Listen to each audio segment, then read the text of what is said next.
Okay. तो बच्चों last turn पे हम लोगों ने जो है आपके मेजरमेंट जो हम लोगों ने टॉपिक स्टार्ट किया था इसमें कुछ बेसिक्स आपसे डिस्कस किए थे। डिस्कस जो बेसिक्स हमने क्या किए थे उसमें आपने पढ़ा था नीड ऑफ द मेजरमेंट, आखिरकार मेजरमेंट की ज़रूरत क्या है। आपने ये भी पढ़ा था कि जब आप मेजरमेंट करने जाएंगे तो कोई भी फिजिकल क्वांटिटी वो एन यू के टर्म्स में आपकी डिनोट होती है, और एन बताता है द नंबर, या आप कह सकते हैं the magnitude of that quantity, और यू आपको बता रही होती है यूनिट। इन्हीं यूनिट्स के ऊपर जब हम चले थे तो हमने बहुत सारे डिटेल्स इन यूनिट्स के बारे में पढ़े थे। जैसे हमने पढ़ा था यूनिट्स होती हैं दो टाइप के। अगर रिकैप छोटा सा करें तो हमने क्या पढ़ा हुआ था कि यूनिट्स आपकी कितने टाइप की होती हैं। यूनिट्स आपके दो टाइप की हमने मानी थी। एक आपने कहा था आपकी होंगी फंडामेंटल यूनिट्स, और एक आपने कहा था आपके पास होंगी डिराइव्ड यूनिट्स। और फंडामेंटल और डिराइव्ड यूनिट्स हमने कहने कहा था फंडामेंटल वो थी विच आर यूज्ड डायरेक्टली, जो दूसरी उन पर डिपेंड नहीं करती अदर यूनिट्स पर, और actually these are the units of the fundamental quantities. और इसीलिए आपके पास कितनी फंडामेंटल यूनिट है तो ये सिस्टम कहलाता है 7+2। जब आप जाते हैं स्टैंडर्ड इंटरनेशनल सिस्टम में 7 fundamental quantity, mass, length, time, temperature, electric current etcetera, 7 उनकी फंडामेंटल यूनिट यानी कि metre, kilogram, second, kelvin, mole याद आते हैं, एम्पियर। और दो फिर आपके पास थी सप्लीमेंट्री यूनिट्स, एंगल और सॉलिड एंगल के लिए जो आपकी थी रेडियन और स्टेरेडियन। ये आपको याद आना चाहिए। जब हमने ये क्वांटिटीज ली थी फिर हमने एक बात की थी इन्हीं बेसिस पर, इन्हीं फंडामेंटल के डिपेंडेंट इनके एडिशन, इनके प्रोडक्ट, इनके डिवीजन, इनका रेशियो जो भी होगा मैथमेटिकल फॉर्मूले से जो अदर क्वांटिटीज की यूनिट्स कैलकुलेट होंगी, these will be known as the derived units और द डिराइव्ड क्वांटिटीज। अब एक सवाल बनता है, मैंने आपको लास्ट टर्न पे फंडामेंटल क्वांटिटीज या फंडामेंटल यूनिट्स के 3-4 सिस्टम लिए थे हम लोगों ने। CGS which stands for centimetre gram second, आपने लिया था FPS which stands for the foot pound और सेकंड, आपने लिया था MKS which stands for metre kilogram and second, और उसके बाद हमने लिया था एक SI system and standard the international, और वो आपको याद आएगा उसकी यूनिट इसी का एक्सटेंशन है मीटर किलोग्राम सेकंड का। तो आपसे कई बार एक सवाल पूछा जाता है कि आखिरकार जो आप एक यूनिट छांट रहे हैं उस यूनिट में क्या खास बात होनी चाहिए, या आपने एसआई सिस्टम ही स्टैंडर्ड क्यों एक्सेप्ट किया है। तो मैं आपको बताता हूँ। सबसे पहले हम देखते हैं requirements of a good unit, आखिरकार किसी अच्छी यूनिट में क्या क्या खास बातें हो। सबसे पहली चीज आपको बताता है the size of unit should be proper. आपके यूनिट की साइज कैसी होनी चाहिए, प्रॉपर, यानी it should neither be too large nor be too small, ना तो बहुत छोटी हो और ना बहुत बड़ी हो जाए। जैसे बहुत सिंपल सी बात करते हैं कि आप में से कोई मुझे बताएगा ये मेरे हाथ में जो पेन है इसकी लगभग लेंथ कितनी होगी, लगभग अप्रोक्सीमेट इस पेन की लेंथ कितनी होगी नियरली? 3 सेंटीमीटर। ठीक है, 15 सेंटीमीटर, बढ़िया। और एक सवाल का और मुझे जवाब दें फिर छोटे से, अगर आपने यहाँ से आगरा या झांसी जैसे शहरों का नाम सुना हो, चलो आगरा झांसी आधों ने नहीं सुना होगा, आधे तो बेचारे भिंड वाले हैं, तो चलो भिंड का डिस्टेंस किसी को मालूम है यहाँ से लगभग कितना होगा अप्रोक्सीमेटली? Sir 70 kilometre. 70 किलोमीटर, बढ़िया। आप दोनों ने अच्छे जवाब दिए। और एक छोटी सी बात और बताएं मुझे, आप में से एक नाप रहा है सेंटीमीटर में, दूसरा नाप रहा है किलोमीटर में, ऐसा क्यों? ये मैंने नहीं सर वो नापा। अपने अपने एरिया के अकॉर्डिंग परफेक्ट है, अपनी साइज के अकॉर्डिंग, सही ना? इसलिए मैंने कहा मैं नहीं नाप रहा कि तुम मुझसे पूछोगे सर ये इन्होंने क्यों नापा। मैंने कहा आपने नापा है तो आप ही बताएं। एक सेंटीमीटर इस्तेमाल कर रहा है, जब छोटी चीज़ नाप रहा है तो छोटी यूनिट उठा रहा है, बड़ी चीज़ उठा रहा है तो बड़ी ले रहा है। तो यही तो मैं कह रहा था, साइज ऑफ यूनिट शुड भी कैसी होनी चाहिए, प्रॉपर होनी चाहिए। आप भिंड का डिस्टेंस सेंटीमीटर में नहीं निकाल पाएंगे, the unit is too small. Pen की लंबाई आप किलोमीटर में नहीं निकालेंगे, टू लार्ज हो जाएगी। तो बस यही कहते हैं प्रॉपर होनी चाहिए। नेक्स्ट आता है आपका the size of unit should not change with time and place. समय और स्थान के अकॉर्डिंग आपकी यूनिट की साइज या उसका चेंज नहीं होना चाहिए। आप कहेंगे मीनिंग में बता देता हूँ। ये एक्चुअली जो पुरानी यूनिट्स आती थी जिन्हें हम कहते हैं गांव में जो यूनिट्स इस्तेमाल होती थी उनके साथ ये समस्या आती थी। टाइम और प्लेस के अकॉर्डिंग कई बार चेंज हो जाती थी। जैसे टाइम और प्लेस में मैं बताता हूँ, आपने को ध्यान होगा जो लोग गांव से जुड़े हुए हैं, जो डिस्टेंस हैं ये हाथ में नापे जाते हैं। बोले दरवाज़ा बनवाना है, कितना दरवाज़ा, बोले भाई साहब 6 हाथ का दरवाज़ा बनवाओ। कुआं कितना गहरा खुदवाए, बोले 60 हाथ का कुआं खोदो। क्या आपका ध्यान जाता है? हाथ।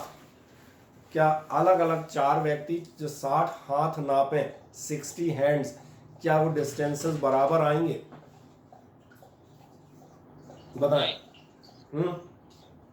नहीं आएंगे। नहीं आएंगे। और अगर वही 4 आदमी मान चलें 60 मीटर नापें, चारों अपना अपना 60 मीटर नापें, अभी बराबर आएंगे?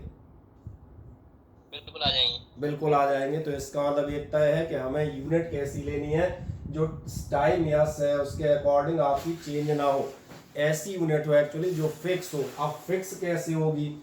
अब अगला सवाल बना, तो फिक्स होने की शर्त ये रहेगी, the unit should be well defined. Metre में गड़बड़ी होने का सवाल ही नहीं है। चाहे आपने, मैंने कहा मीटर जो है अलास्का में इस्तेमाल करें, चाहे आप ऑस्ट्रेलिया में इस्तेमाल करें, और चाहे अंडमान निकोबार में इस्तेमाल करें, metre as a specific and very crystal clear definition. इतनी क्लियर कट डेफिनेशन है कि आपकी मीटर के साइज में दो लोगों के अंतर हो ही नहीं सकता, जब तक वो खुद ना चाहे कि भाई कहे नहीं मैं तो अपना मीटर इतना ही मानूंगा, तुम्हें जो करना हो कर लो। इसका इलाज फिजिक्स में नहीं है। अदरवाइज मीटर आपको समझ में आ रहा है, वेल डिफाइंड है, कहीं कुछ नहीं होगा। देन एक नेक्स्ट आता है, it should be easy to convert it into the units of other systems. ये आसान हो कि इसे बदला जा सके into the units of other systems, आप इसे बाकी सिस्टम्स की यूनिट में आसानी से बदल ले जाए। तो बाकी सिस्टम्स की यूनिट में बदलने से क्या मीनिंग है, ये क्वेश्चन याद होगा। एक दो बार मैं इसके अलावा भी पूछता रहता हूँ, जैसे और क्या पूछता रहता हूँ, जैसे अभी तो याद होगा बैच स्टार्ट करे तभी एक दिन पूछ रहे थे 1 मीटर में 100 सेंटीमीटर होते हैं, याद आया होगा, एक क्वेश्चन पूछा था ना। 2 मीटर में कितने होंगे? 200। 3 में कितने होंगे? 300। 3.5 में आपसे पूछा था, आपने कहा था 350। द कंपैरिजन या हमने कहा कन्वर्जन, ये इजी कन्वर्जन है। लेकिन अगर यहीं आपसे बता दिया जाए कि 1 इंच कंसिस्ट ऑफ 2.54 सेंटीमीटर, अब समझ में आता है। कन्वर्जन तो अब भी हो जाएगा, उसमें कोई समस्या नहीं है, लेकिन जो आप इस वर्ड की बात कर रहे हैं ये नहीं होगा। 1 इंच में 2.54 सेंटीमीटर है, 2 में कितने होंगे? ठीक है, निकाल लोगे 5.08। भैया 3 में कितने होंगे? 3.5 में कितने होंगे? So the answers can not be given quickly, आप क्विकली आंसर नहीं कर पाएंगे। और इसलिए हमने कहा था कन्वर्जन इजी होने चाहिए, क्योंकि आप दुकान पर खड़े हो, ऐसा नहीं कि आपने किसी दुकानदार से भैया 1.5 किलो शक्कर दो, उसने कहा रुक जाओ let me calculate how much is 1.5 kilo. तो 5 और बाद कैलकुलेट करके अच्छा बोले 937.64 ग्राम आपको देनी है, तो दैट इज नॉट इजी।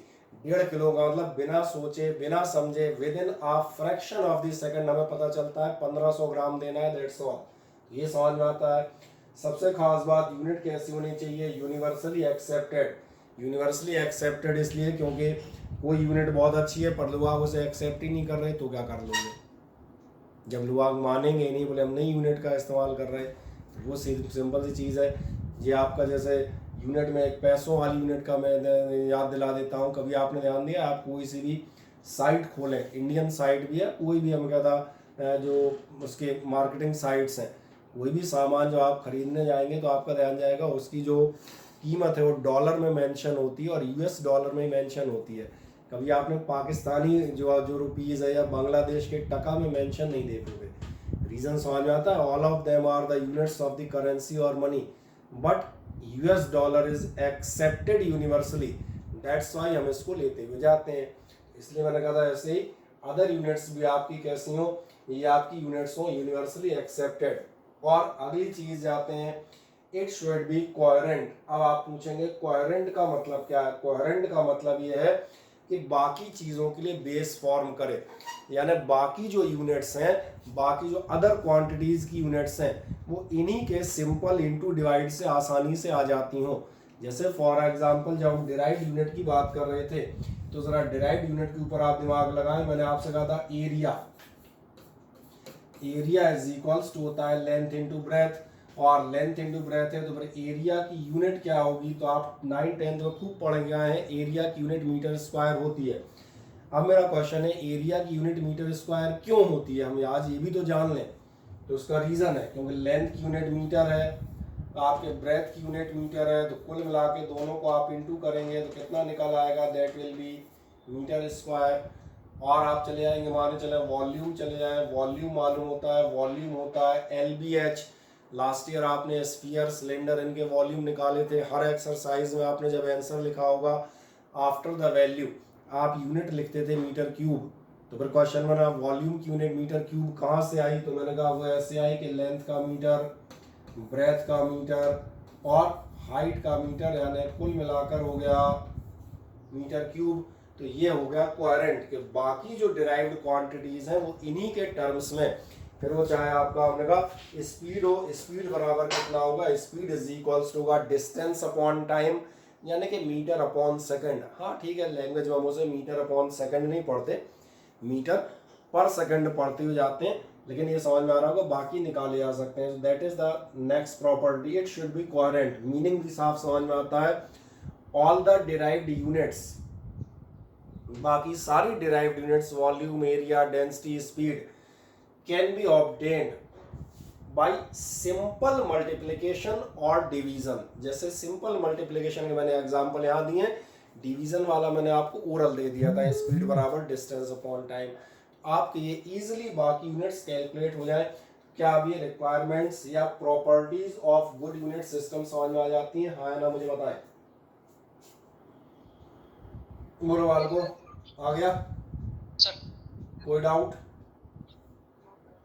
नहीं? सर ठीक, अब एक चीज और आती है, ध्यान देखना। अगली जो चीज हम लेते जाएंगे वो एक इंटरेस्टिंग चीज है, और वो ये है, ये आते हैं आपके पास SI में कुछ प्रीफिक्सेस और सिंबल्स। कुछ प्रीफिक्सेस और सिंबल्स इसलिए क्योंकि जैसे आपने लास्ट ईयर से भी आप पढ़ते आ रहे हो, कोई मैं बहुत खास बात नहीं पढ़ा रहा, मैं तो बस जो आपको मालूम है उसको डीपली और अब डिटेल करता हुआ जा रहा हूँ। जैसे आपने ध्यान दिया होगा, हमने थोड़ा सा AC धीमा करना, जो हमने कहा लेंथ की आप यूनिट लेते हैं वो मीटर आती है। अब मीटर के नीचे भी आप देखना, हर बार मीटर नहीं, छोटी चीज़ें भी नापनी है तो सेंटीमीटर होगा, मिलीमीटर होगा। अगर आपने 9th में बायोलॉजी थोड़ा ढंग से पढ़ी है तो आपको याद होगा सेल्स का साइज नापते थे माइक्रोन में। एक्चुअली मीटर का 100वां हिस्सा, 1000वां हिस्सा, लाखवां हिस्सा एटसेट्रा। या फिर ध्यान देखना, बड़े भी नाप सकते हैं, जो अभी आप भिंड का डिस्टेंस बता रहे थे, मीटर, देन किलोमीटर हो सकते हैं और बड़े हो सकते हैं। तो इन सब के लिए आप देखेंगे हम क्या करते हैं, कुछ प्रीफिक्स इनका इस्तेमाल करते हैं। फॉर एग्जांपल, जैसे मैं अभी पहले ऐसा प्रीफिक्स दिखाता हूं जो आपको मालूम है। मैं आपसे बात करता हूं, अपना प्रीफिक्स है सेंटी। ये याद रखिएगा, जहां कहीं भी सेंटी आएगा, सेंटी का मतलब होगा, पहली बात तो स्मॉल c से लिखा जाएगा, और c का मतलब होगा 10⁻⁻²।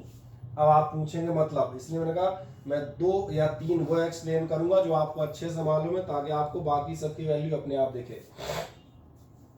सेंटी मैंने कहा -2 क्यों ले रहा हूं, क्योंकि जब आप जाते हैं, मैं बात करता हूं सेंटीमीटर।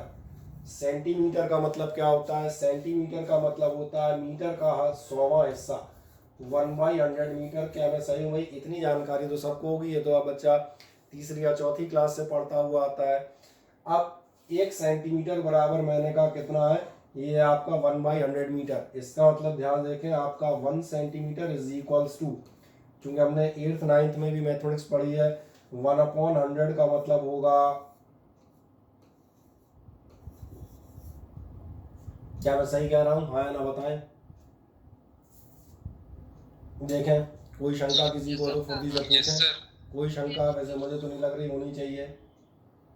इसलिए ध्यान देखो, जहां कहीं भी सेंटी लगेगा, सेंटी क्या चीज बताएगा, 1/100। अच्छा, 1/100 तक तो ठीक रहता है, जब तुम माइक्रो नैनो में जाओगे तब 1 गड़बड़ होने लगेंगे। 1 बताओगे 1/10 लाख, यानी वैसा हो जाएगा जैसे किसी का मोबाइल नंबर बताना हो। मान चलो मेरा मोबाइल नंबर बताना हो 9425701488।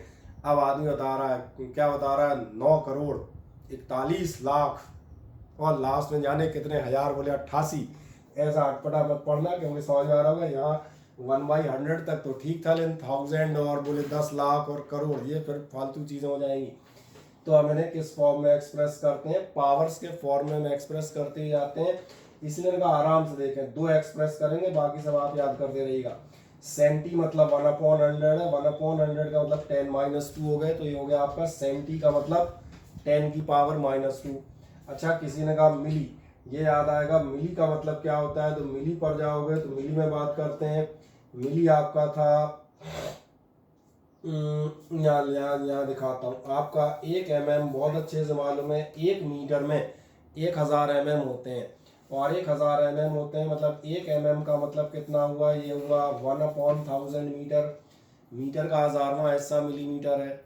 अब ध्यान देखो मिली का मतलब क्या आया, मिली का मीटर यही आया ना।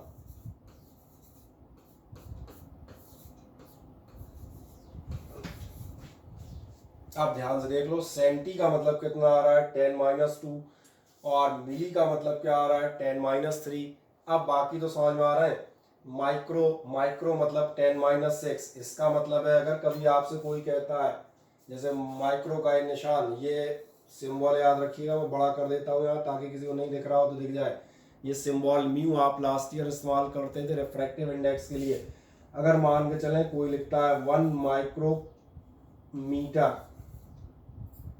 1 माइक्रोमीटर का मतलब कितने होंगे, 1 माइक्रोमीटर का मतलब होगा 10⁻⁻⁻6 मीटर। क्या अब ये क्लियर है, हाँ या ना देख के बताओ फुर्ती से। गुरुवाल को फटाक से जवाब दो। यस। बाकी अब मैंने कहा प्रीफिक्स याद करने पड़ेंगे। नैनो क्या मीनिंग क्या होता है, पीको मतलब क्या है, गीगा क्या है, तो याद एक बार करने पड़ेंगे। अब तुम कहोगे छोटी इसमें आर्मस्ट्रॉन्ग और फर्मी नहीं दिया, क्या चीज, आर्मस्ट्रॉन्ग और फर्मी। मिल जाएंगे अभी धीरे धीरे मिलेंगे। एंड फर्मी एक पर्टिकुलर नाम होता है जिससे आप कह रहे हैं, जो अगर इसमें आओगे तो फेम्टो कहलाता है। अभी मैं उसकी डिस्कस करूंगा, आप चिंता मत कीजिएगा। वो आपको एक छोटा सा कंफ्यूजन है उसके चलते ऐसा लग रहा है। मैं एक चीज़ और लिखता हूँ, ध्यान से इधर देखें। अब मैं बात करता हूँ इसी माइक्रोमीटर की बात करता हूँ। इस माइक्रोमीटर को मैं याद दिलाता हूँ। याद करें लास्ट ईयर आप इलेक्ट्रिसिटी पढ़ रहे थे, और इलेक्ट्रिसिटी के आपने फर्स्ट चैप्टर को जो न्यूमेरिकल किए थे, इसलिए मैंने कहा बहुत ध्यान में देखना, मैं एक ही दो को अच्छे से डिस्कस करूंगा। उसमें आपका आता था charge of this much micro coulomb, और फिर आगे आता था moving under this potential difference, find the work done या फाइंड द करंट एटसेट्रा। मुझे बताओगे माइक्रो कूलॉम्ब मतलब कितने कूलॉम्ब? 10 लाख का हिस्सा 1 कूलॉम का। यानी कि अब 10 लाख वहां नहीं, ये गंदगी मत फैलाओ। इसका मतलब हुआ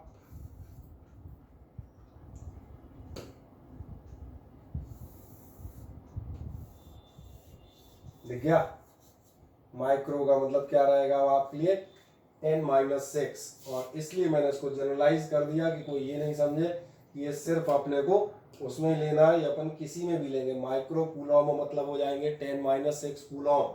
अभी किसी ने कहा भैया ये मान के चलो 5 माइक्रो वोल्ट, अभी मैंने क्या लिखा 5 माइक्रो वोल्ट। 5 माइक्रो वोल्ट का मतलब है 5, ये हो गए माइक्रो और ये हो गए वोल्ट। अब चेक कर लें, अब तो बिल्कुल मिली माइक्रो समझ में आते हैं, माइक्रो समझ में आ गए तो बाकी में पावर ही तो बदलनी है। आराम से देखें क्योंकि ये चीज़ सबसे इंपॉर्टेंट है फिजिक्स में।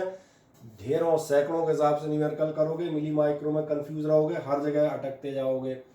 अब ये बताओ माइक्रो का मतलब क्लियर हो गया था। माइक्रोमीटर मतलब 10-6 मीटर, माइक्रो कूलॉम मतलब 10-6 कूलॉम। किसी ने कहा था आप एक नहीं लिखा था 5 लिखे थे, जो है कोई दिक्कत नहीं, 5 × 10-6, फिर चाहे वोल्ट हो, मीटर हो, कूलॉम हो, किलोग्राम हो या कुछ और हो। अब ये चीज़ हर आदमी को क्लियर हो जाती है। किसी को शंका हो तो बता देना, पर नहीं तो आगे बढ़ेंगे, हाँ या ना? सर कोई शंका नहीं। कोई शंका नहीं, ठीक है। और वो तो पूछ लिया। अब आप कहेंगे ऐसे ही ध्यान देखना, जैसे मैंने कहा था छोटे होते हैं ऐसे ही बड़े भी होते हैं। बड़े भी जैसे मैंने कहा इनमें से मेगा और गीगा अब आपकी जनरेशन ने बड़े मजे से सुने होते हैं, क्योंकि हर आदमी जानता है कि जब आप गाने डाउनलोड कर रहे होते हैं या पिक्चर, क्योंकि आप गाने और पिक्चर ही डाउनलोड करते हैं, पढ़ने की कोई चीज़ आपने आज तक डाउनलोड नहीं की होगी। इसलिए मैंने कहा आप उसमें बताते हैं इतने MB है, ये इतने GB है। इतने MB और इतने GB में आप मेगा और गीगा शब्दों का इस्तेमाल करते हैं। जब आप इन पे जाएंगे तो फॉर एग्जांपल, चलो मैं मेगा पकड़ लेता हूँ। मेगा कहाँ पर है, मेगा ढूंढना पड़ेगा। चलो मिल गया मेगा, ये मेगा, और मेगा का मतलब हुआ 6, मतलब समझ में आ रहा है। अगर कभी मान के चलो कोई कहता है 1 मेगा वोल्ट, और अच्छा याद दिला देता हूँ लास्ट ईयर आप इलेक्ट्रिसिटी में पावर पढ़ते थे, इतने मेगावाट पावर। अब तो याद आ ना, मेगावाट शब्द सुना हुआ है मैंने इसलिए ले लिया। वाट यानी पावर के टर्म में बात कर रहा हूँ।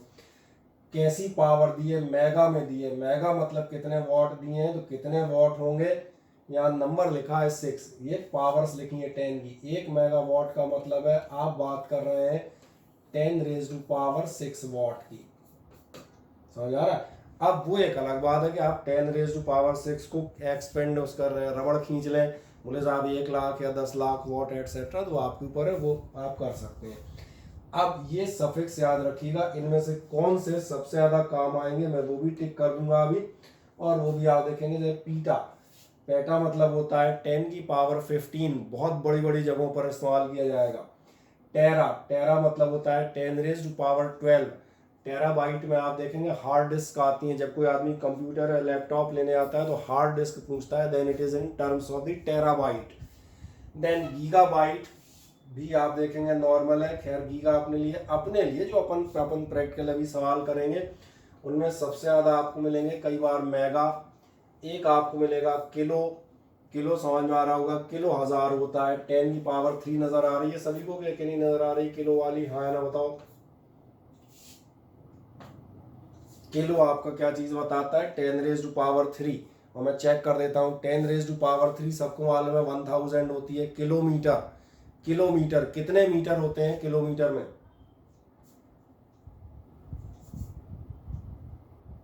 है सब कैलकुलेट कर रहे हैं, चलो कर लो फिर बताओ।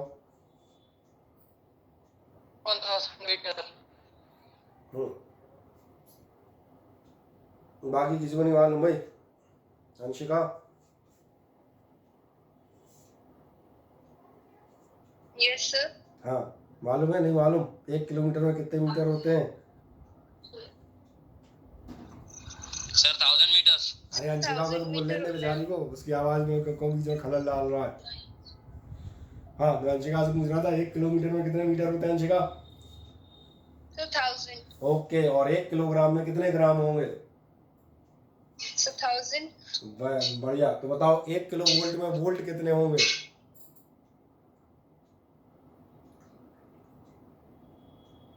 जल्दी बताओ, 1 किलो वोल्ट में कितने वोल्ट होंगे?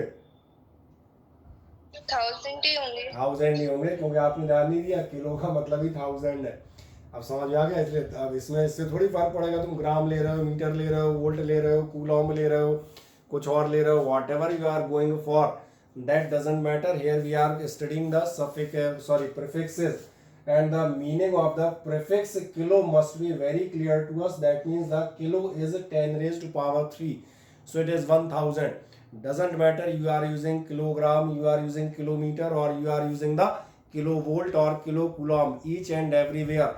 Kilogram that means 1000 gram, kilometer means 1000 meter, kilovolt means 1000 volt. So the kilo stands for 1000, that means 10⁻3। और ये किलो के साथ ही सही नहीं है, it is applicable for all according to the value. आप उनकी वैल्यू याद रखेंगे, जो ज़्यादा याद रखने हैं वो मैंने आपको दिखा दिए हैं। इसके अलावा आपको सेंटीमीटर खूब लगेगा मजे से, मिलीमीटर या मिली एम्पियर ये खूब लगेंगे। एक आपको माइक्रो जम के लगेगा, ठीक है। नैनो भी कभी कभार इस्तेमाल होता है, नैनो और पीको। और जो आदित्य शर्मा पूछ रहे थे फर्मी कहाँ भाग गया, कहीं नहीं भागा, बेचारा नीचे रह गया था ना यार, इतनी जनसंख्या हो गई थी। वो फर्मी नहीं है, ध्यान देखना। पहले बताऊं 10⁻15 का मतलब है फेमटो।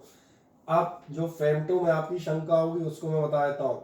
अगर 10⁻15 फेमटो है तो इसका मतलब मेरे पास ये क्या लिखा है जरा मुझे बताना। चलो तुम्हारे लिए लिखता हूँ,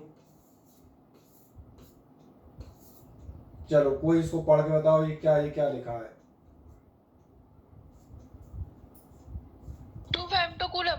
वाह वेरी गुड, 2 फेम्टोकूलॉम, बिल्कुल सही आपने कहा। और इसका मतलब है कितने कूलॉम, तो इनका हिंदी में मतलब हुआ 2 × 10⁻15 कूलॉम। अब जो ये पूछ रहे थे वो बताता हूँ, 2 फेम्टोमीटर, ये समझ में आ रहे होंगे, ये भी वही होंगे 2 × 10⁻−15 मीटर। बस ये जो 10⁻15 मीटर है सब वो फेमटो है। इसको एक साइंटिस्ट, महान साइंटिस्ट होता था जिसने न्यूक्लियस पे रिसर्च की थी, उनके नाम पे इस यूनिट को फर्मी भी कहा जाता है। वो एक्चुअली नाम मिलते जुलते हैं तो कई बार भ्रम हो जाता है। फेम्टो कोई अच्छा खासा हस्बैंड टाइप आदमी रहा होगा, फर्मी बोले उसकी वाइफ रही होंगी, ऐसा कतई नहीं है। फेम्टोमीटर, ये actual femto that stands for 10-15, वो सब में लगेगा। जैसे भी अंशिका से पूछ रहे थे कि वोल्ट मीटर, हीटर, जो उसमें होगा लीटर, और केवल 10-15 मीटर, इसको आपने एक अलग नाम दे दिया है फर्मी। वो अभी हम आगे जाएंगे, कुछ प्रैक्टिकल यूनिट्स को डिस्कस करेंगे तो उनके नाम आपको अपने आप मिल जाएंगे। अब आपका काम ये है, जो मैंने सफिक्स का है, कम से कम मैंने कहा 3 और 2 5, लिस्ट तो लंबी है भैया, 5 डू और डाई में याद रखना, क्योंकि अब ये याद नहीं है तो इनके लिए हम जिम्मेदारी नहीं लेंगे कि बीच में कहीं आया इतने किलोमीटर या इतने माइक्रोमीटर और तुम सोच रहे हो हैं, तो हैं का हमारे पास कोई जवाब नहीं। हम फुर्ती से वैल्यू रखते हुए आगे बढ़ जाएंगे कि आपका 10⁻³ है या -6 है। कोई आपत्ति इसमें किसी को? बोलो, हाँ ना, बताओ जल्दी से। नहीं, चले तो फिर अब की बार आगे बढ़ते हैं, कुछ और यूनिट्स पे हम चर्चा करते हैं। देखें हम जो चर्चा कर रहे तो आगे की तरफ आ जाएगी। अब ये बात करते हैं हम प्रैक्टिकल यूनिट्स की। प्रैक्टिकल यूनिट कहाँ से आती है? स्टैंडर्ड यूनिट जैसे मैंने कहा था मीटर है, लेकिन मीटर के साथ दिक्कत वही है ना, मीटर इतना बड़ा है। अब मीटर इतना बड़ा है तो तुम सेल का साइज, कौन सी सेल, बॉडी सेल की बात कर रहा हूँ, एनिमल या प्लांट सेल की, उसका साइज आप इतने बड़े मीटर में थोड़ी नापने जाओगे। तो प्रैक्टिकल पर्पस में आपको मीटर का लाखवां 10 लाखवां हिस्सा इस्तेमाल करना पड़ेगा, या कोई बहुत बड़ा डिस्टेंस नाप रहे होगे यहाँ से लेके मैंने किसी और शहर का, तो मीटर में नापना अटपटा लगेगा। फिर मीटर का एक बड़ा फॉर्म किलोमीटर, जो 1000 मीटर है, वो एज ए प्रैक्टिकल यूनिट हम इस्तेमाल करेंगे। तो कुछ प्रैक्टिकल यूनिट्स ध्यान से देखें कौन कौन सी होती हैं। प्रैक्टिकल यूनिट्स हम बताएंगे, कॉमन प्रैक्टिकल यूनिट। सबसे पहले हम चलते हैं लेंथ के लिए। जिन लेंथ की यूनिट पे आप चलते हैं, सबसे पहले यही आती है 1 फर्मी। अब ध्यान से देखें, 1 फर्मी इज इक्वल्स टू क्या लिखा है, जो अभी उसने पढ़ा था फेम्टो कूलॉम, बिल्कुल सही पढ़ा था। 1 फर्मी एक्चुअली होता है 1 फेम्टोमीटर। 1 फर्मी हम किसे कहते हैं, वो 1 फेम्टोमीटर का नाम, यही बता रहा था जस्ट ऊपर अभी कहा था। ये फर्मी कितना होता है, 10⁻15। ये तो मालूम ही है, अब इसको रिपीट क्या करना। कहाँ काम में आता है? Used for measuring nuclear sizes, nuclear distance या न्यूक्लियर साइजेस नापने में काम में आता है, ये भी हम ध्यान रखेंगे। ऐसे एक आता है आपका 1 एक्सरे यूनिट। एक्सरे यूनिट आपकी कितनी है, प्रैक्टिकल ध्यान रखना है इनका, उनसे कोई लेना देना नहीं। एक्सरे यूनिट एक्चुअली 10⁻13 मीटर, इसको आप कहते हैं एक्सरे यूनिट। ये कम इस्तेमाल होती है। फर्मी आप देखेंगे काफ़ी ज़्यादा इस्तेमाल होती है, मैं इसको टिक कर देता हूँ। ऐसे आप देखना एक और यूनिट इस्तेमाल होती है एंगस्ट्रॉम। एंगस्ट्रॉम आपकी कहाँ इस्तेमाल होती है? एंगस्ट्रॉम आपकी इस्तेमाल होती है जो आप एटॉमिक रेडियस या डिस्टेंस मेजर करते हैं, या फिर वेवलेंथ ऑफ लाइट सारी की चीज़ें इस्तेमाल करते हैं। एटम्स के डिस्टेंसेस हमेशा ध्यान रखना, एटम मॉलिक्यूलर, ये जो बीच के डिस्टेंस है मॉलिक्यूल से एटम्स के, ये एंगस्ट्रॉम में मेजर किए जाएंगे। या वेवलेंथ ऑफ लाइट, ये भी आप जनरली काय में मेजर करते हैं, एंगस्ट्रॉम में। अब ये मत पूछना क्यों, क्यों का जवाब वही होगा जो आपने कहा था, पेन की लेंथ सेंटीमीटर में और भिंड का डिस्टेंस किलोमीटर में।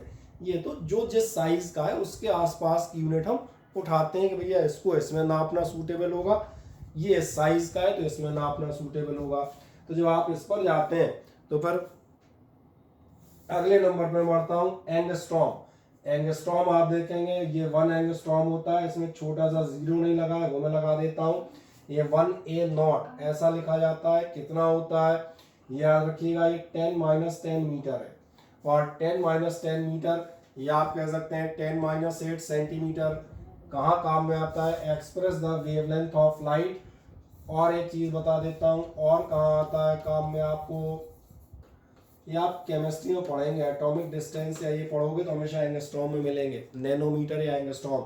और नैनोमीटर और एंगस्ट्रॉम आप बगल बगल के ही होते हैं, वो 10⁻10 है, वो 10⁻9 है, समझ में आ रहा है। अब नैनोमीटर ये भी आप इस्तेमाल करते हैं, 10⁻9 metre to express the wavelength of light, या फिर कहूँगा एटॉमिक डिस्टेंसेस।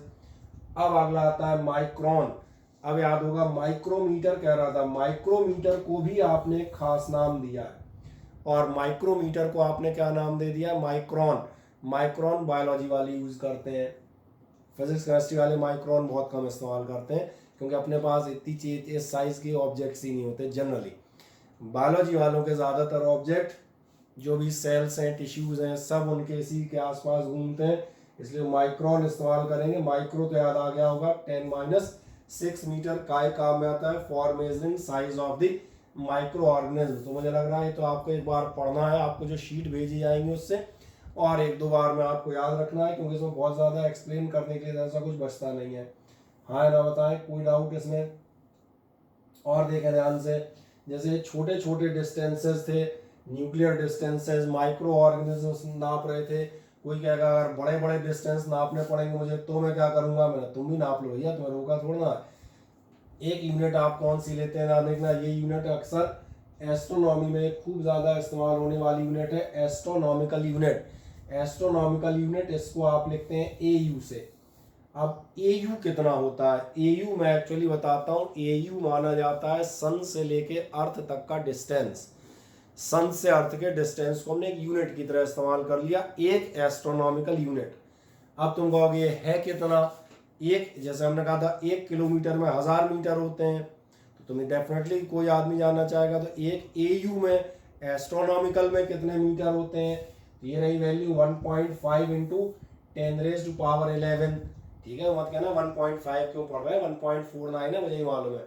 नियरली उसको जनरली क्या लिया जाता है, 1.5 ही लिया जाता है। तो 1.5 इंटू 10⁻11 का मतलब समझ में आ रहा होगा, ये हो जाएगा 15, 1 2 3 4 5 6 7 8 9 10 इतने मीटर। हो तुम पढ़ते रहना कितने, मैं तो नहीं पढ़ पा रहा, ठीक है ना।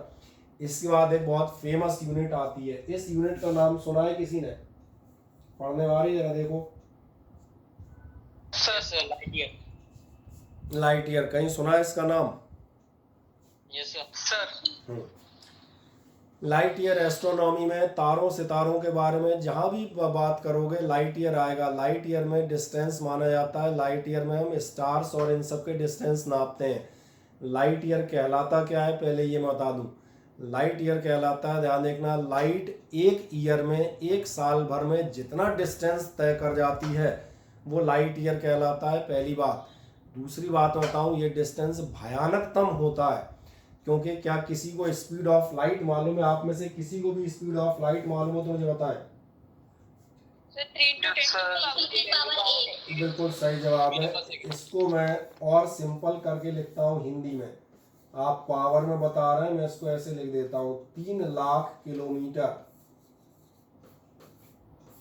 ठीक है, मैंने कुछ नहीं किया, आप पावर में पढ़ रहे थे, मैंने उसको सिंपल समझने वाली भाषा में लिख दिया। लाइट चलती है 3 लाख किलोमीटर पर सेकंड, मतलब समझ में आ रहा होगा, जब आपके मुंह से निकलता है एक, तो लाइट 2 4 10 50 500 3 लाख किलोमीटर पहुंच जाती है। अब इस हिसाब से सोचो साल भर में कितना पहुंचती होगी। समझ में आ रहा है? कैलकुलेशन मत देखना, वो तो एक फर्जी चीज है, कंसेप्ट को समझो। मैंने कहा जैसे आप बोलते हैं एक, और लाइट कहाँ पहुंचती है, ऐसा लगता है कि एक बोलते ही आदमी कमरे के बाहर पहुंच जाएगा, लाइट है तो शायद घर के बाहर पहुंच जाए। मैंने कहा लाइट पहुंचती है 2 4 10 हज़ार किलोमीटर नहीं, जब आप बोलते हैं ए, बस इतने में लाइट पहुंच जाती है 3 लाख किलोमीटर। और इस स्पीड से अगर पूरे साल भर तक चलती रहे तो जो डिस्टेंस कवर होता है वो डिस्टेंस कहलाता है लाइट ईयर। अब इसका क्या फर्क पड़ता है ये मैं बताता हूँ। जब आप देखेंगे अपने जो नियरेस्ट स्टार है वो भी कम से कम 3 से 4 लाइट ईयर दूर है। 3 से 4 लाइट ईयर दूर होने का एक बहुत सिंपल सा मीनिंग बताता हूँ। मान के चलो, सपोज करो किसी नियर बाई स्टार पे, जस्ट बगल वाले स्टार पे आपका कोई दोस्त रहता हो, लेट इट बी एक इमेजिनेशन, और सपोज करो इतनी दूर तक हवा में बात करना तो पॉसिबल है नहीं, तो आपने यहाँ से टॉर्च जला के सिंबल दिया, बोले भाई मैं ठीक ठाक हूँ। अगर मान के चलो आपको आज उस आदमी का मैसेज मिलता है, आज क्या डेट है, 21 सितंबर 2021, ठीक है, बढ़िया। अगर मान के चले आज रात में आपने अपने दोस्त का मैसेज देखा, ध्यान दिया होगा वो नेवी वाले या शिप्स वाले वो लाइटों के उससे मैसेज देते हैं, एक बार क्लिक का मतलब ये, 2 बार का ये, इसका ऐसे किया जा सकता है। मान के चले उसने कुछ भी मैसेज दिया हेलो, अगर आपको हेलो आज दिखाई पड़ी है तो एक मजेदार बात आता हूँ, वो हेलो 21 सितंबर 2018 को भेजी गई थी। अरे भैया यही तो कह रहा था, आपका पड़ोसी 3 लाइट ईयर दूर रहता है, लाइट को यहाँ तक आने में 3 साल लग जाएंगे, तो तुम तो सोचो ही मत कि तुम कब पहुंचोगे। तुम अपने बारे में विचार ही मत करो। लाइट से हेलो बोलेगा with the help of torch, तो कितना टाइम लगेगा। और अगर तुमने आज उसको जवाब दिया फाइन, आज रात में टॉर्च जलाई, 6 बार तुमने वो कोड दबाया, उससे निकल के आया फाइन FINE, तो उसको सन 2024 में पता चलेगा कि तुम ठीक ठाक थे। ये समझ में आती है मेरी बात। तो that is called light year. अब लाइट ईयर की बाकी जो मैथमेटिकल वैल्यू उससे पे चले जाते हैं। लाइट ईयर की वैल्यू होती है 9.46 इंटू 10⁻15 मीटर। आदमी कहेगा ये आपने कहाँ से निकाल ली भैया इतनी जल्दी, तो बताऊंगा। जो मैं कह रहा था, it is the distance travelled by light in vacuum in 1 साल। और आगे जाएं, कैसे निकलेगा? डिस्टेंस बराबर होता है स्पीड इनटू टाइम, ये LY लाइट ईयर लिखा है, स्पीड इनटू टाइम। स्पीड वही है जो आप बता रहे थे 310.8, मैंने भी वही लिया, समझने के लिए मैंने ये ली थी, उसका ये हिंदी अनुवाद था। 310.8 का मतलब ये होता है इनटू साल भर में कितने दिन होते हैं, 365 इंटू 25, ये दिन हो गए। ये दिन में घंटे हो गए, दिख रहे होंगे तो 24 घंटे। ये घंटे के मिनट हो गए, और ये मिनट के सेकंड हो गए। और इन सब का इंटू, अब तुम मत करना, इतना दिमाग मत लगाना, वो यही आता है जो मैंने लिख रखा है, ठीक है ना। क्या है, लाइट ईयर की वैल्यू समझ में आती है। कभी कभार लाइट ईयर से भी बड़ा हमें चाहिए होता है। लाइट ईयर से बड़ा कब चाहिए? जब आप गैलेक्सी के आर पार चर्चा करने में व्यस्त हो, तो गैलेक्सी के आर पार कभी बात करोगे, तो ऐसी कंडीशन में आपको लगता है पारसेक। और पारसेक ध्यान रखिएगा, एक पारसेक होता है 3.25 लाइट ईयर। 3.25 लाइट ईयर बोले हिंदी में तो 3.26 लाइट ईयर्स, ये याद रहेगा। ये भी बताया जाता है it is the largest practical unit of distance. ये बिल्कुल याद रखेंगे। पारसेक आपकी कैसी यूनिट है? आज तक जो भी यूनिट्स हम इस्तेमाल करते हैं उनमें से ये लार्जेस्ट प्रैक्टिकल यूनिट है। कभी कोई ऑप्शनल, कोई fill in the blank type question आता है, in that case you should remember that. Okay, it is defined as the distance at which an arc of length this much subtends an angle of 1 second। यानी कि इतना बड़ा arc जिस distance पर आपका कितना एंगल सबटेंड करता है, 1 सेकंड का। और ये तो मैंने बहुत बड़ा एंगल बनाया है, 1 सेकंड याद है। जो आप डिग्री पढ़ते हैं, मेरा ख्याल है सबने एंगल बनाए होंगे 30 डिग्री, 45 डिग्री, तो इसलिए जो अपना डी होता है उस डी में बहुत अच्छे से याद होगा 1 डिग्री कितना छोटा होता है, याद है ना। उस डिग्री में 60 मिनट होते हैं, और उन 60 मिनटों के 60 सेकंड होते हैं। अगर 1 सेकंड का यहाँ पर एंगल बन रहा है, तो एक्चुअली अगर 1 सेकंड का एंगल बनाऊंगा तो ना तो मैं बना सकता हूँ, और मैं बना भी दूं तो तुम देख ही नहीं सकते। मैं 1 सेकंड में 1 डिग्री का ही एंगल नहीं बनता कायदे से यार, पेंसिल से मिक्स हो जाती हैं दोनों लाइनें। यहाँ पर ये एंगल बन रहा है कब? जब आपके इस आर्क की लेंथ हमने कितनी रखी है, दिख रहा है, एक एस्ट्रोनॉमिकल यूनिट, और एक AU कितना था? सन से लेके अर्थ तक का डिस्टेंस। इतना बड़ा आर्क 1 सेकंड का एंगल बना पाता है, ये पारसेक की मैथमेटिकल डेफिनेशन कहलाती है। अब ये क्लियर हो जाते हैं सारे। अब इनमें कोई समस्या हो तो मुझे बताएं, बोले वाल को, कोई किसी को शंका? नहीं, ठीक।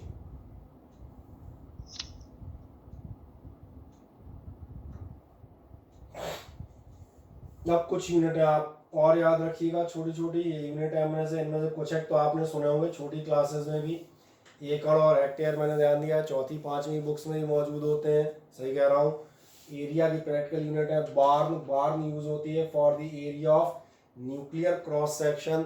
न्यूक्लियस के आसपास जो एरिया ऑफ प्रोटॉन या न्यूक्लियर क्रॉस सेक्शन उठाओगे, ये सबसे छोटी यूनिट है एरिया की। एक बार में कितना होता है? 10⁻28 मीटर स्क्वायर। 10⁻28 का मतलब 1 2 3 4 5 6 7 8 9 10।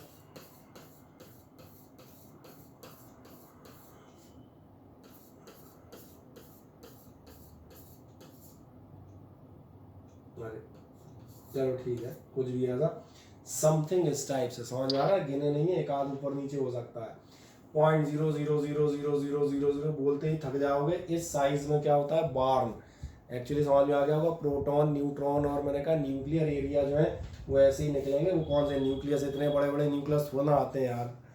नेक्स्ट क्या है, एकड़। एकड़ और हेक्टेयर ये आपने ध्यान दिया होगा, जो आपकी खुद की ज़मीन है या खेत है इसमें नापे जाते हैं। एकड़ होता है 4047 मीटर स्क्वायर और हेक्टेयर ज़्यादातर यूज़ होता है। हेक्टेयर ध्यान रखना 10,000 मीटर स्क्वायर का होता है।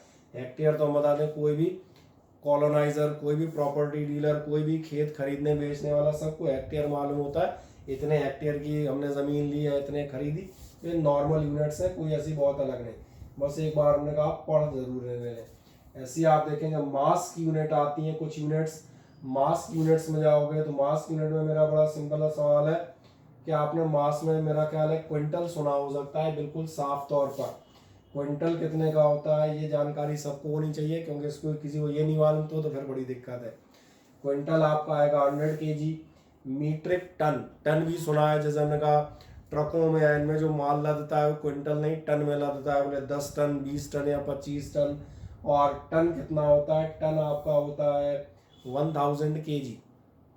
देन एक आता है पाउंड। पाउंड कौन सा है, जो आप फुट पाउंड सेकंड, जो आप एफपीएस सिस्टम पढ़ रहे थे याद आता है, तो पी में जो पाउंड आता था मास के लिए, वो पाउंड होता है 1 LB।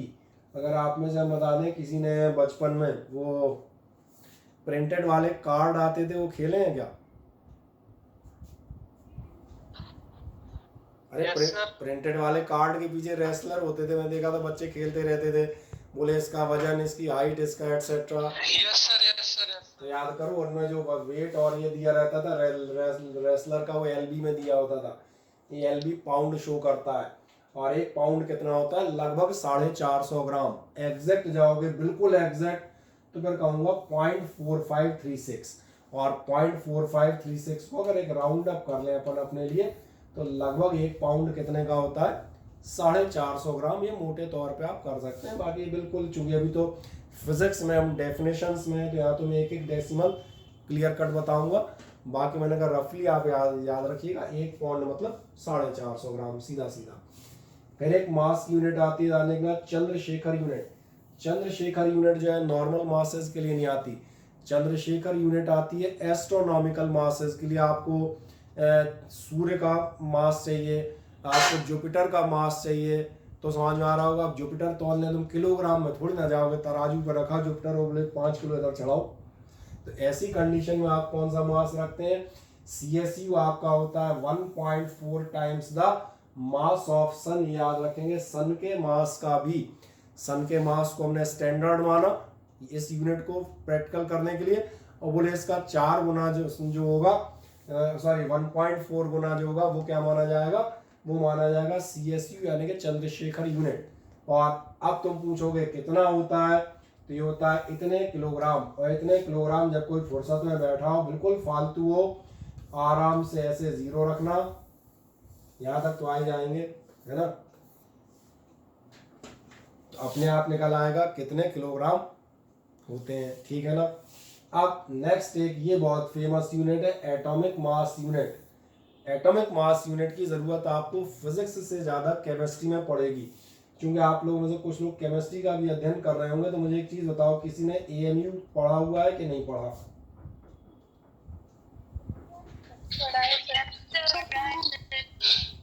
Very good. AMU हम बताते हैं वैसे 9th की साइंस में भी आता है, लेकिन 11th में भी चूंकि लेटेस्ट शुरुआत में ही आता है। मैं याद दिला देता हूँ, जब भी हम जो है मासेस की बात करते हैं, चूंकि यहाँ पर मैं केवल अपना सब्जेक्ट पढ़ाने में ये नहीं कि तुम कहोगे बस उतना ही पढ़ा के निकल लूँगा, मैं हल्का सा मान के चलता हूँ, कुछ चीज़ें आपको क्लियर होनी चाहिए कंसेप्ट वाइज। जैसे मैं एक सिंपल सा एलिमेंट लिखता हूँ 11 sodium 23। Now in case of 11 sodium 23, 11 is the atomic number of sodium and 23 is the mass number of sodium. Sodium का मास कितना है, 23 है। अब बस मेरा सवाल यहाँ पर ये बनता है कि सोडियम का मास 23 है, ये मैं भी एक्सेप्ट करता हूँ। तो ये 23 क्या है, ये 23 किलोग्राम है, ग्राम है, क्विंटल है, टन है, या कुछ और है? What is that 23?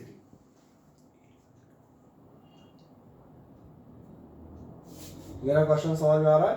मैंने कहा जैसे सोडियम है और एक लिख देता हूँ, यहाँ लिख देता हूँ जो नॉर्मल एलिमेंट है वही लिख रहा हूँ जो आपको मालूम होंगे, है ना। और ये नहीं मालूम हो तो और भी कई लिख देते हैं यार। वैसे तो अपन पिछले साल में केमिस्ट्री इतनी पढ़ के आए। कैल्शियम का मास मैंने कहा एटॉमिक नंबर 20 है, कैल्शियम का मास 40 है। कैल्शियम का मास 40 है, ये हमने पढ़ लिया। अब सवाल यह है ना, कैल्शियम का मास 40 क्या? 40 ग्राम AMU 40 AMU। अब आप सही है, तो ध्यान रखना ये जो है ये 40 AMU है। और एनसीईआरटी में जाएंगे तो AMU को और शॉर्ट में लिखते हैं, एनसीईआरटी अकेला U लिख देती है, वो 40 यूनिट ही कह देती है। एटॉमिक मास भी खा जाती है, बताती हालांकि है, बताएगी एटॉमिक मास यूनिट है, but in short it can be written as simple U। जब आप 40 यूनिट या 40 AMU की बात कर रहे हैं तो फिर एक सवाल आया ना, 40 AMU होंगे कितने? तो 40 AMU मैं बताता हूँ। एक्चुअली AMU जो है आपका, पहले तो ये बता देता हूँ होता कितना है। AMU ध्यान रखना ये होता है 1.6604 इंटू 10⁻⁻27 kg। अब हो सकता है आपने केमिस्ट्री पढ़ी हो, केमिस्ट्री में क्या है ज़्यादातर बुक्स ने ग्राम में दिया है, कई बार लोगों को कन्फ्यूजन हो जाता है, वो भी बताता हूँ क्योंकि अपन कई बार ध्यान नहीं देते हो। मैं हमेशा कहता हूँ ज्ञान अधकचरा मत लेके जाना, पूरा देखना। 1.6604 इंटू 10⁻27 kg केमिस्ट्री में मिलेगा 10⁻24। कोई बता पाएगा ये क्या गड़बड़ है? केमिस्ट्री की बुक क्या? हाँ बिल्कुल सही अब आप कह रही हैं।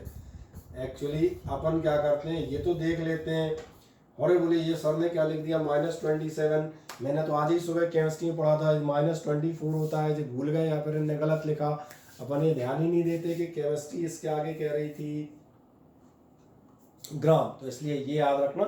हम जब भी बात करेंगे, चूंकि हम लोग फिजिक्स में ध्यान रखना हम हमेशा केजी में बात करेंगे, तो हम अक्सर 10⁻27 kg लेंगे। केमिस्ट्री के काफ़ी सारे न्यूमेरिकल ग्राम्स में चलते हैं, तो वो जनरली 10⁻24 ग्राम लेंगे। तो इसलिए मैंने कहा ये डाउट मत करना, नहीं तो ये या तो उनसे लड़ोगे जाके या हमसे लड़ोगे। उनसे कहोगे सर वो तो -27 होता है, आप 24 ले रहे हो, गलत ले रहे हो, तो वो भी कहेंगे हम सही हैं। तो इसलिए मैंने वो डाउट क्लियर कर दिया बिना पूछे कि भैया ये रहता है।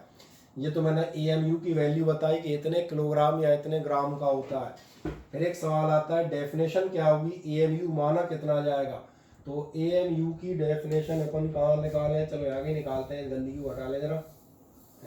हट AMU की जो आप डेफिनेशन लेते हैं ध्यान रखना, आपके लिए बताया जाता है 1 AMU इज इक्वल्स टू होता है 1/12 ऑफ को ऐसा कर देता हूं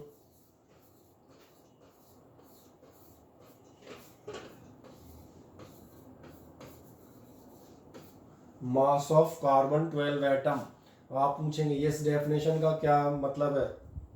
सिंपल सा दिमाग लगाओ, कार्बन का मास कितना है? कार्बन का मास नजर आ रहा है कितना है? लिखा तो है, कार्बन का मास 12 है, तो भैया 1/12 इस 12 का 1/12 12 का 12वां हिस्सा 12th पार्ट ऑफ द 12 कितना होगा? 12th पार्ट ऑफ 12 1 ही तो होगा, इसलिए ये स्टैंडर्ड डेफिनेशन मान ली गई कि आपका जो कार्बन 12 एटम है उसका 1/12 पार्ट कितना माना जाएगा? That will be considered as 1 unit. अब जब आप इस साल पास होकर अगले साल 12th में आएंगे तो मैं आपको न्यूक्लियर फिजिक्स भी पढ़ाऊंगा और उस समय ये भी बताऊंगा, हिंट अभी दे देता हूँ, इसके लिए तुम्हें पास होना जरूरी है इस साल, है ना। वो तब ये बताऊंगा कि जो आप कैल्शियम का 40 मानते हैं इसमें 20 योगदान प्रोटॉन का होता है और 20 योगदान न्यूट्रॉन का होता है। यानी हम ये मान के चलते हैं एक AMU का प्रोटॉन होता है और एक AMU का न्यूट्रॉन होता है, यानी 20 1 जा 20 इसके, 20 1 जा 20 इसके। जब आप उसमें आएंगे किसमें, मैंने कहा 12th में, तो फिर आप बताऊंगा एक्चुअली में प्रोटॉन और न्यूट्रॉन एक AMU के नहीं होते हैं, हल्का सा अंतर होता है। जैसे प्रोटॉन होता है 1.0072 AMU, तो मोटे तौर पे उतना ही है। जब प्रोटॉन मैंने कितना कहा, प्रोटॉन कितना होता है 1. इसलिए ध्यान देखोगे जो हम रफली कैलकुलेशन करते हैं, जैसे सोडियम का मास 23 क्यों लिया, 11 प्रोटॉन है 12 न्यूट्रॉन है, सबको एक एक मानते हो, तो 12 और 11 कितने हुए, 23 हो गया, 23, इजी कैलकुलेशन। क्योंकि हम तब डेप्थ में उतरेंगे तब ये भी बताएंगे कि प्रोटॉन एक्चुअली एग्जैक्ट 1 नहीं होता, जरा सा बाल के बराबर ज्यादा है, देखो ध्यान से 1.0072। पर इस चर्चा को हम तब के लिए रिजर्व रखते हैं, ठीक है ना। अभी फिलहाल हम इसमें बात यहाँ पर एंड कर लेते हैं। अब कोई शंका हो तो मुझे बताएं, किसी को कहीं से कहीं तक कोई डाउट हो तो बताएं बेटा फुर्ती से। कोई डाउट नहीं सर। ठीक, आ जाए। लेंथ की यूनिट्स डिस्कस कर ली हमने, मास की कर ली तमाम सारी। अब हम टाइम की यूनिट डिस्कस कर लेते हैं, कुछ छोटी छोटी। टाइम की यूनिट आप डिस्कस करेंगे। टाइम की यूनिट आपके पास आती है सबसे पहले ईयर। ईयर तो सबको मालूम है यार, ईयर भी बताना पड़ेगा, एक साल कितना लंबा होता है, कैसी बातें कर रहे हो। ये वैसे ही पढ़ लो, हटो छोड़ो, मैं क्या बताना। एक साल भर कितना होता है, time taken by earth to complete 1 revolution. ये नहीं समझाऊंगा।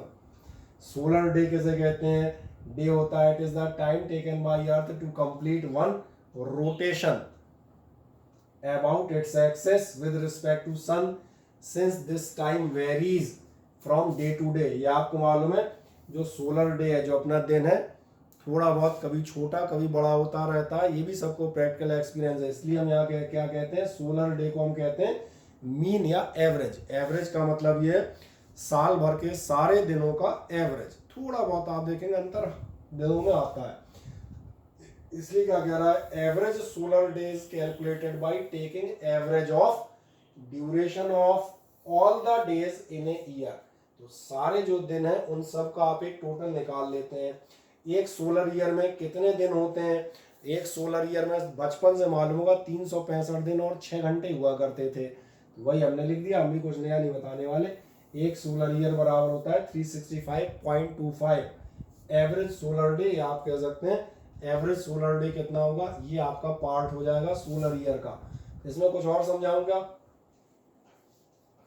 बताओ। मुझे नहीं लगता है इसमें यार कोई डाउट होना चाहिए, इसको वैसे ही देख लेते हैं ना। इधर बात कर लेते हैं एक आध चीज, छोटी मोटी चीज की बस। एक आता है सेड्रियल डे। सेड्रियल डे कौन सा होता है, ध्यान रखना। जनरली आप कहेंगे एक सोलर डे होता था और एक सेड्रियल डे।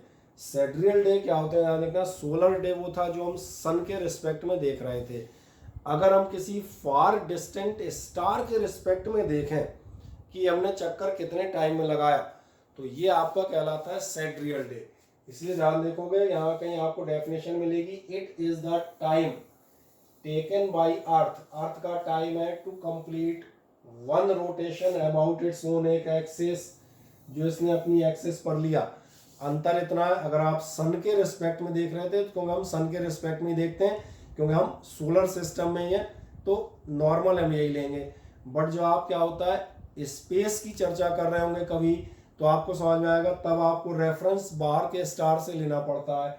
उस समय जो आप दिन लेते हैं with respect to a distant star, किसी भी डिस्टेंट स्टार के रिस्पेक्ट में, वो दिन किस नाम से आना जाएगा, that will be known as the sidereal day. तो अब ये मेरा अंदाज है, ये आपको हल्का सा डेफिनेशन याद रखनी पड़ेगी। अंतर, एक सेड्रियल डे हमेशा याद रखिएगा, आपका एक सेड्रियल डे हमेशा थोड़ा सा सोलर डे से कम पड़ जाता है, क्योंकि सन आपके जस्ट पास में है और स्टार कोई फार डिस्टेंट, वैसे ही कह रहा हूँ डिस्टेंट स्टार, तो वैसे ही समझ में आ गया वो लैंग्वेज से ही, भैया स्टार नहीं डिस्टेंट स्टार की बात कर रहा हूँ। एक सोलर डे में ध्यान रखना कितने होते हैं ईयर में। पिछली बार सोलर डेज कितने थे, सोलर डे ध्यान देखो 365.25 थे, और ये कितने होते हैं, ये होते हैं 360.25। तो बस एक दिन का अंतर होता है आपके सोलर ईयर में और किसी सेड्रियल ईयर में। तो ये हल्के से डाटास, अगर आप किसी अच्छे कंपटीशन के लिए भी साथ में प्रिपेयर करते हुए जा रहे हैं, तो आपके कभी कभार काम में आ जाएंगे। इनमें से कोई एक आध क्वेश्चन आपको किसी भी अच्छे एग्जामिनेशन में अचानक से 4 नंबर या -1 दोनों दिला सकता है। अभी मत कहना -1 क्यों, वो तुम्हारे ऊपर डिपेंड करता है, ठीक है ना। Then there is a lunar month. Lunar माने मालूम, ल्यूनर माने होते हैं, आपसे बात की जाए, ल्यूनर माने होते हैं, किसी को ल्यूनर माने मालूम है? सर लूनर इक्लिप्स सुना है बस। ल्यूनर एक्लिप्स सुना है तो ल्यूनर एक्लिप्स की हिंदी में आप बता देता हूँ।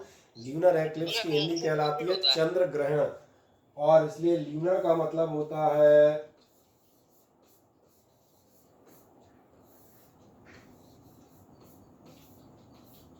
अच्छा बताओ मैंने सही लिखा है गलत लिखा है? सही लिखा सर। कैसे सही लिखा है बताओ? है ना, जिन्हें समझ में विचार होंगे, एक आध को नहीं आया हो, उनकी बुद्धि को सर मामा जी मतलब शिवराज सिंह चौहान। लो, ये तो राजनीतिक बातें करने लगा तो इससे चंदा मांगना पड़ेगा। ठीक है गौतम, फी जमा करा देना 1 तारीख तक, ठीक है? राजनीतिक चर्चा करोगे तो तुम्हें नुकसान होगा, हम पहले ही बता चुके हैं भैया। ल्यूनर माने होता है चंद्रमा, ल्यूनर चंद्र ग्रहण कह रहा था ना, सोलर एक्लिप्स और ल्यूनर एक्लिप्स, सोलर सूर्य ग्रहण, ल्यूनर चंद्र ग्रहण, इसलिए कहा था ल्यूनर माने होते हैं मामा जी। एक्चुअली चंदा मामा नहीं कहते थे पहले, इसलिए मैंने कहा था सिंपल चंद्रमा। ल्यूनर मंथ क्या होता है, ध्यान से आप देखें। एक्चुअली हम जो मंथ इस्तेमाल करते हैं, हम जो कैलेंडर इस्तेमाल करते हैं, that is based on revolution of the sun, 365 days, और जो 0.25 बचा है वो 4 साल बाद इकट्ठा करके लीप ईयर में डाल देते हो, तो ये सन वाला है। क्या आपको ऐसा ध्यान है जो अपना हिंदू कैलेंडर है, कोई मुझे बताएगा अपना हिंदू कैलेंडर सोलर कैलेंडर है या ल्यूनर? हमारा कैलेंडर सूर्य के हिसाब से चलता है कि चंद्र के? चंद्रमा के, चंद्रमा के हिसाब से चलता है, ल्यूनर कैलेंडर है। आप बिल्कुल सही कह रहे हैं, क्योंकि कभी आपने ध्यान दिया है, हम जब भी बात करते हैं हम बताते हैं आज गुरु पूर्णिमा है, आज कार्तिक अमावस्या है, आज गणेश चतुर्थी है, बसंत पंचमी है, हल षष्ठी है, संतान सप्तमी है, दुर्गा अष्टमी है, राम नवमी है, विजयादशमी है ना, माता एकादशी है, और द्वादशी का मुझे पता नहीं, कोई होती हो तो तुम देख लो। सही कहा मैंने, तुम्हारा ध्यान जाएगा। हमारे सारे कार्यक्रम किसके हिसाब से चलते हैं? ल्यूनर। और इसीलिए एक छोटा सा अंतर आता है, कभी आपने ऐसा ध्यान दिया है? जरा ध्यान देखो, पिछले कुछ सालों पे निगाह डालो, हमारे हर साल 2 बार एक त्योहार आता है, नवरात्रि।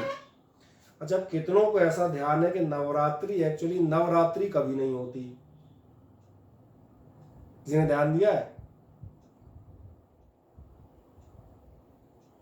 नवरात्रि में 9 रातें बहुत ही कम होती हैं, या तो 8 रह जाती हैं या 10 हो जाती हैं, फिर लोग उसको डिस्क्राइब करते हैं। एक्चुअली अष्टमी आज सुबह से लेके दोपहर तक अष्टमी है, फिर दोपहर के बाद नवमी लग जाएगी।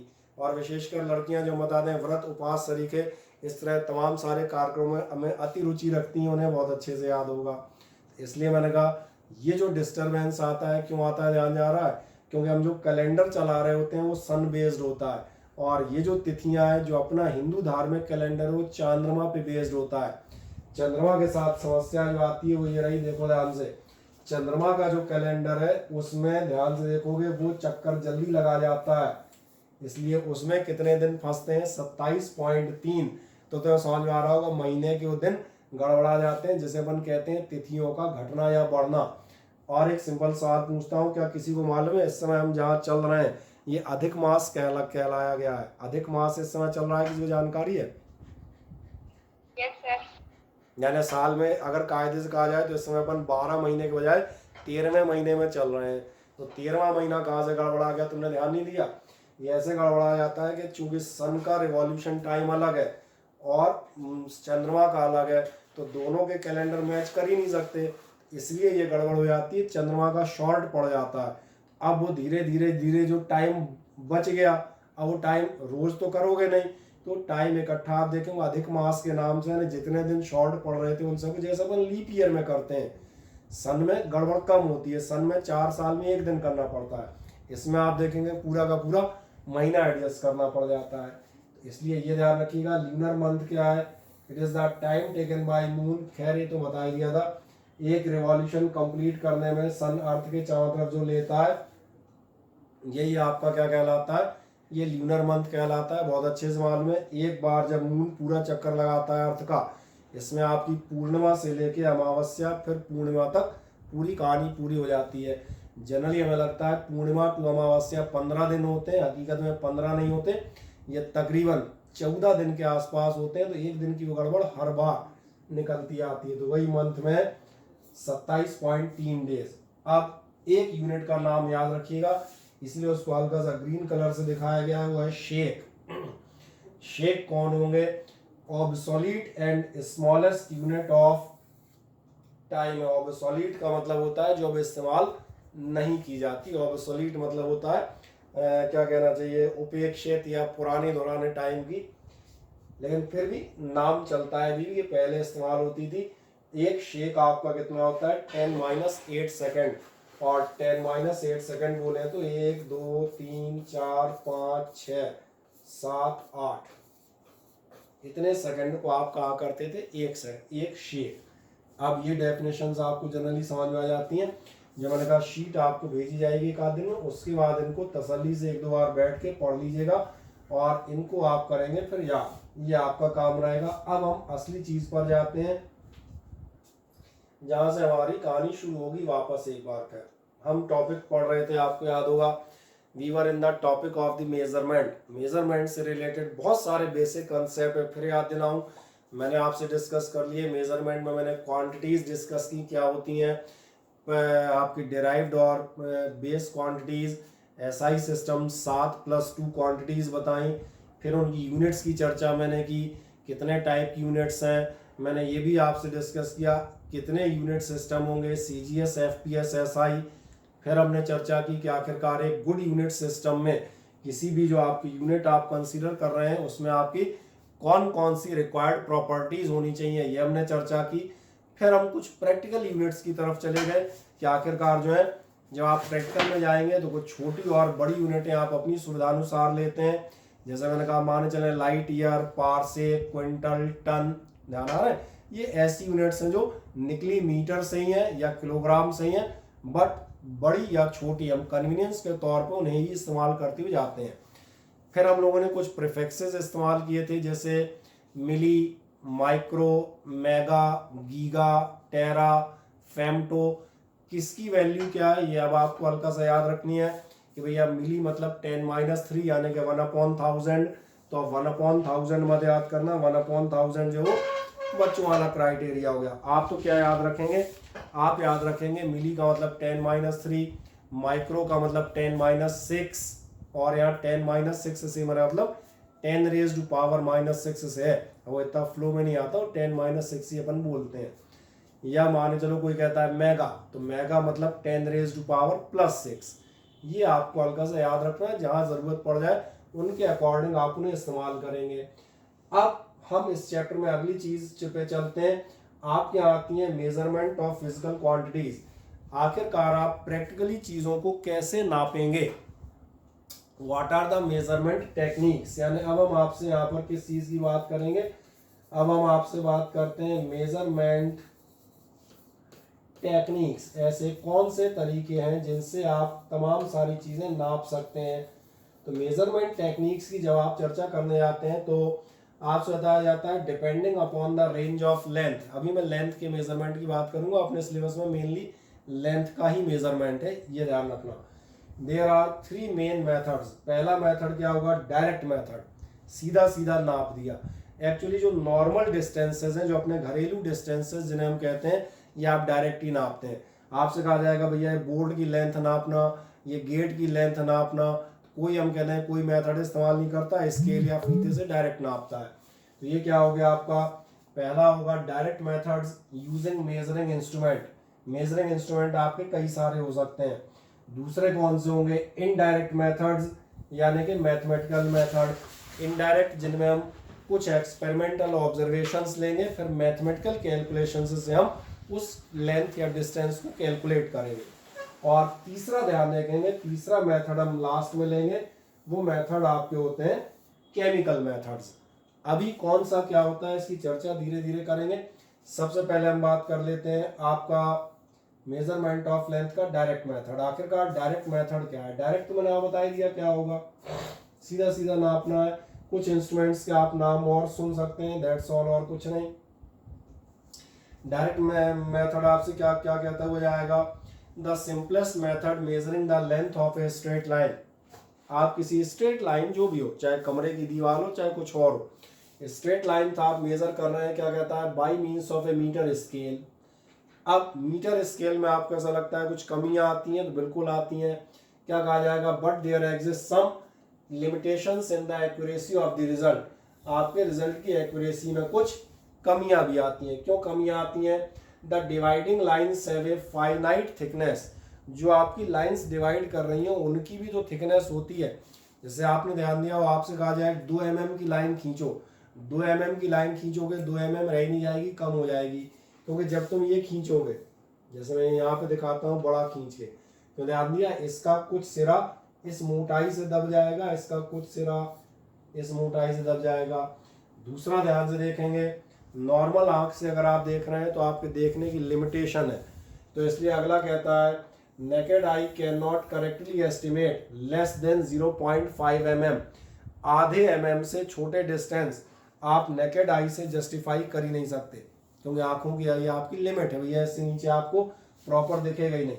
तो फिर क्या कह रहे हैं, फॉर ग्रेटर एक्यूरेसी, अगर आप ग्रेटर एक्यूरेसी पे तो आप कौन सी डिवाइस इस्तेमाल करते हैं, आप डिवाइसेस इस्तेमाल करते हैं वर्नियर कैलिपर्स या फिर स्क्रू गेज सरी के इंस्ट्रूमेंट।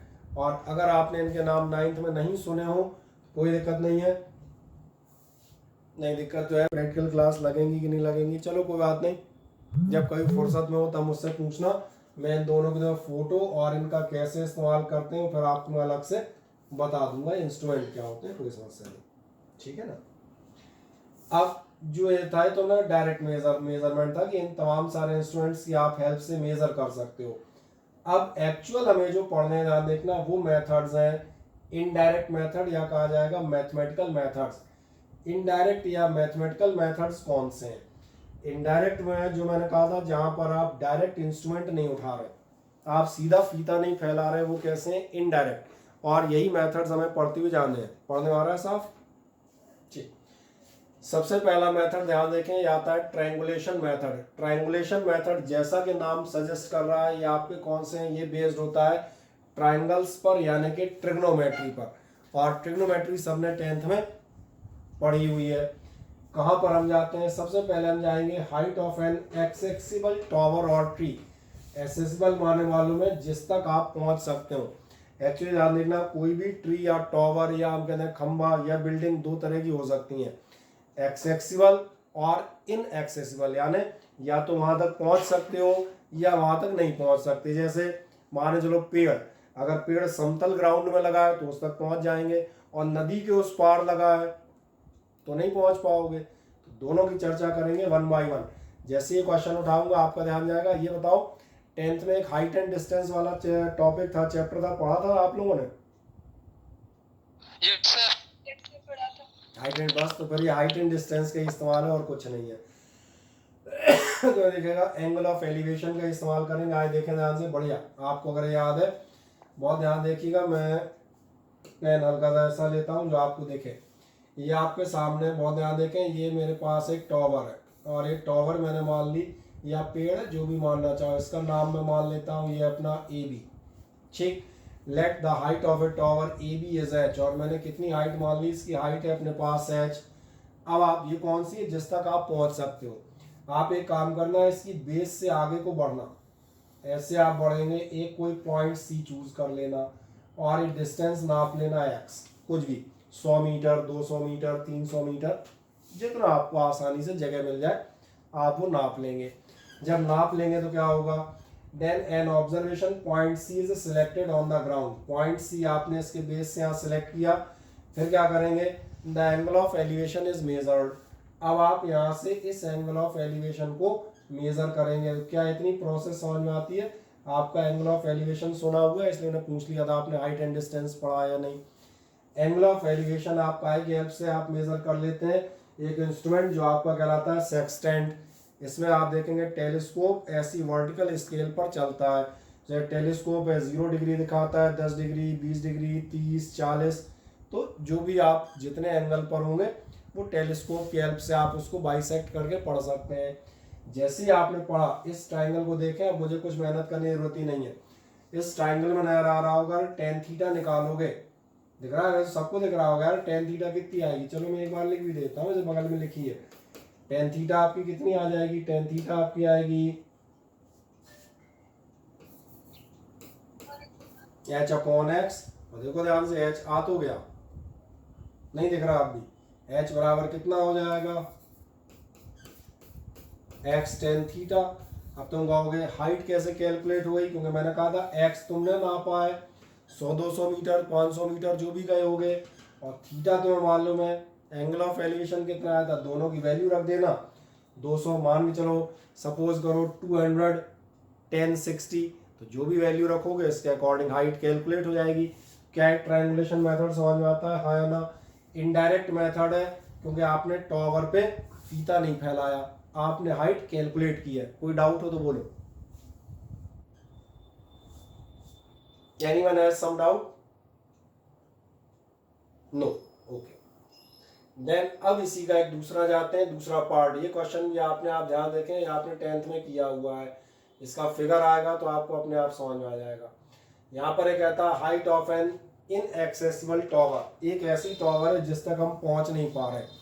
अभी हमें इसका जो है आपको हाइट नापनी है, इसकी हाइट नापनी है, तो फिर हम क्या काम करेंगे, तो भी मैं आपको दिखाता हूँ। ऐसी टॉवर के लिए आप क्या काम करेंगे, अगर आप टॉवर तक नहीं पहुंच पा रहे, मान चलो ये रही टॉवर, और मैंने कहा आप इस तक पहुंच नहीं पा रहे, आप इतने डिस्टेंस पर पहुंच ही नहीं पाते, बोले यहाँ पर नदी है खाई है मैं यहाँ नहीं जा पा रहा, कोई बात नहीं, आप जहां तक जा सकते हैं वहां तक चले जाएं।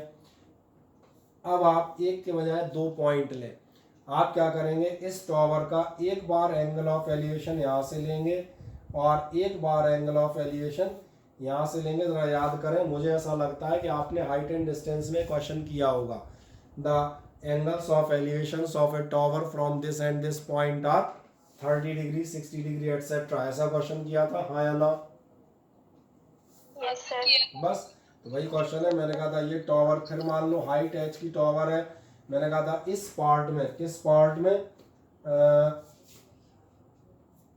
ये वाला, इस वाले पार्ट में आपके कुछ भी खाई नदी कुछ भी है, आप यहाँ नहीं पहुंच पा रहे, मत जाओ, कोई जरूर थोड़ी खाई तैर के जाओगे। आपको जहां 2 पॉइंट मिलना है, कोई से भी 2 पॉइंट आप ले लें, पॉइंट सी और डी। अब पॉइंट सी और डी से अगर आप लेंगे तो पॉइंट सी और डी में ध्यान देखना, जैसे मैंने मान लिया, ये सपोज कर लो आपका, ये हमने मान लिया एंगल θ1, ठीक है ना, ये हमने मान लिया ये डिस्टेंस कितना है x, ध्यान रखना उन्हें माना है, हमें भी नहीं पता कितना है, तो ये समझ में आएगा tan θ1 कितना होगा h/x, नजर आ रहा है tan θ1 h/x होगा। देखो ध्यान से, पहली इक्वेशन आपको दिख जाएगी tan θ1 बराबर h/x, ये आप कह सकते हैं x बराबर हो जाए x plus d minus x, देख लो ये x प्लस डी और ये माइनस एक्स, माइनस करो h cot θ2 minus h cot θ1 निकल आया, x गायब भी हो गया, x की समस्या थी ना, तुम कहते x नहीं मालूम क्या करेंगे, अब हमने कुछ मत करो, x आगे जाके कैलकुलेशन में अपने आप डिसअपियर हो जाएगा, d बचा, d is equals to h, अब h तो कॉमन ले लोगे ना यार, ऐसा थोड़ा कहोगे, cot θ2 माइनस cot θ1, और बहुत सिंपल सी बात, h बराबर कितने आ जाएंगे, d अपॉन cot θ2 माइनस मजेदार नहीं लगा, इसको मैं लगा देता हूँ बड़ा सा, माइनस cot θ1। अब ध्यान देखो, इस टॉवर की हाइट भी निकल जाएगी, क्यों, d आपके पास है, d बोले तो ये वाला डिस्टेंस, ये तुम्हारे पास था, कुछ भी 200 300 मान लो, मैंने कहा ये हो गया, सपोज करो कुछ ही मान लेता हूँ जो तुम मानना चाहो, मैंने कह दिया ये मजेदार कलर नहीं निकला यार, इसको मैंने मान लिया 400 मीटर, कुछ भी मैंने कहा 400 मीटर मान लो, d तुम्हारे पास है, cot θ1 माइनस cot θ2, ये θ1 जो भी 30 45 60 हो